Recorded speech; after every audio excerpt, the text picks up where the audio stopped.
All right, brilliant to be joined by Liverpool captain Jordan Henderson. Jordan, what's rare is wonderful, I guess. A first Premier League goal here at Anfield in almost 4 years, and I think it was fair to say from the celebrations you enjoyed it. Yeah, it's always nice to get on the score sheet. It's been a while. I think the last one was against Southampton away last season, so yeah, delighted to get on the score sheet and win the game. That's the most important thing. So overall, we're delighted with the performance and obviously the result.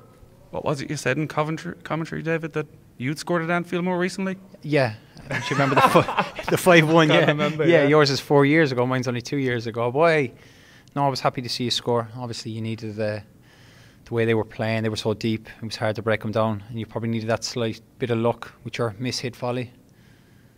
Steady.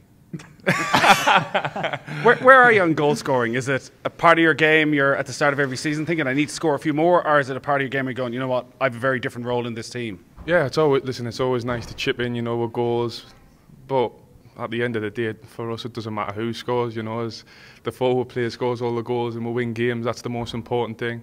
I think it's nice for other players to contribute, of course, but first and foremost, it's about doing my job, my role within the team.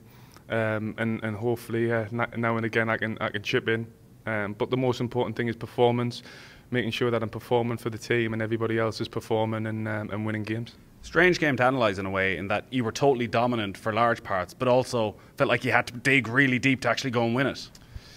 Yeah, in the end, I think definitely, the last 5-10 minutes, we've sort of sat back a little bit when we took the lead and defended for the last 10 minutes. So yeah, we had to grind it out, but for large parts of the game, I thought we played so well and deserved the win in the end. And a lot of games like that now, where teams sit back, defend, particularly with Tottenham getting the early goal. Do you feel as a group you're far better able to deal with that type of team now than maybe 2 years ago, 2.5, 3 years ago? I think we reacted in the right way. It's not easy going a goal behind early on, but we still had a lot of time left, and I thought we reacted so well, and that's down to mentality. We keep going, keep fighting right until the very end, and that's something we've done for a while now. So we need to keep that going right until the end of the season, and like I said, hopefully we can continue on that form. I know you were very impressed with Fabinho as well, the way he sort of just kept that midfield ticking over. Like, his development over the last year has obviously been a big part of Liverpool's improvement as well. Yeah, Fab's been outstanding, for a long period of time. He's consistently good, reads the game so well, and it's a difficult position in that six. I've played in it for a while, and yeah, it's a difficult position at times, and he reads the game so well and breaks the play up for us and starts attacks off. So yeah, he's been a massive player for us, and hopefully that continues. No, it's just with him sitting there, it gives you the licence with Gini to get forward. And I think, like, with the way he was playing, he was just comfortable, like just ahead of the back too, that he could just get on the ball and keep it moving from side to side.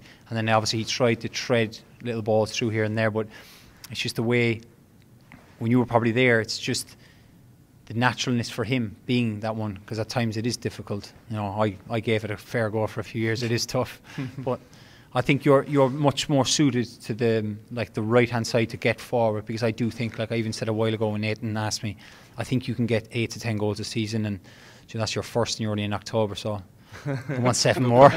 I thought you were fishing for a compliment, comparing yourself to Fabinho there for a minute.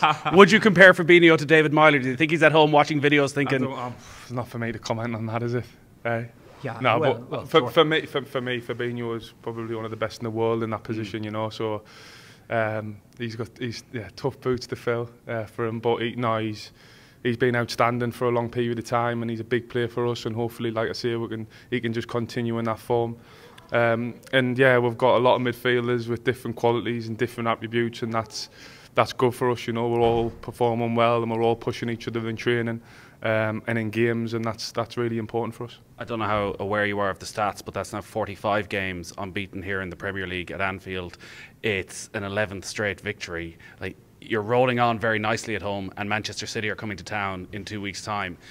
Does it feel bigger, that game, than any other game so far this season with that 6-point lead? Does it feel, you know what, it's a long way to go, but here's an opportunity for us to really lay down a marker?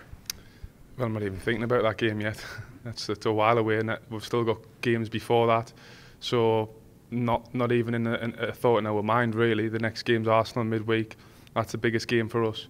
And that's been our mentality for a long period of time now, and that's the way it needs to be. The next game is the biggest game, and we'll think about City when that time comes. It's time for David Meyler's player rating. 2 weeks ago we were at St James's Park.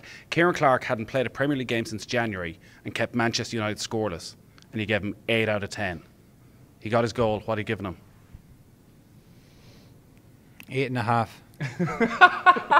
No. What did he lose the 1.5 for? He didn't score the winner, did he? I'll take that. Harsh. Well, it's harsh, but it's fair. Do you think he's going to do all right as a pundit? If you asked him, could I he have think done he more will, in the yeah. game? If he could have done more in that game, he would have said yes. Yeah, of course. I can do more and do better, of course. I'm very critical. So that's a generous score for us, I think. But will he do well as a pundit? I think he'll do very well. He's got the gift of the gab. Hopefully I'll see him a lot more on telly. You're good with your time. Thanks a lot, Jordan.